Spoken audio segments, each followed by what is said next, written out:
My son Jake, that's in North Carolina now, Jake Scott, he gave it a turn because he's the same way. He calls it the virtues of poverty. Well, kind of take us down the rabbit hole of Jake. He was dating my daughter, my oldest daughter. She had her license. He didn't have his license yet. He was a year younger than her. So she was probably 16, he's probably 15. Okay. And he comes around, and I don't like anybody's dating my daughter. That ain't cool. Right. You know. But he's over, he's trying to like me, he's trying to be liked, you know, checking out a car, sitting around, everything.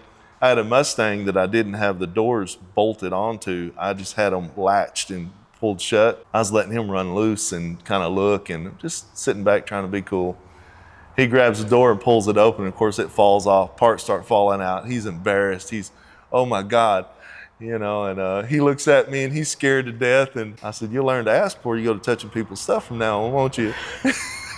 He never forgot it, but helped him put the door back on. And after they broke up, like your dad, I let him start coming around and hanging around, and he just stayed around from then on. He always hung around the shop.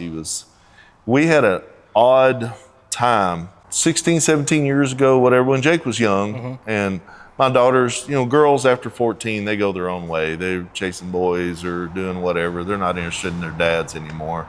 Most of them. He stayed around and taught him to weld, learned him to do layouts, work from center. Okay. Anything we welded on frames, work from center. He did really well. And he listened. Everything you taught him, he listened and he did what you told him.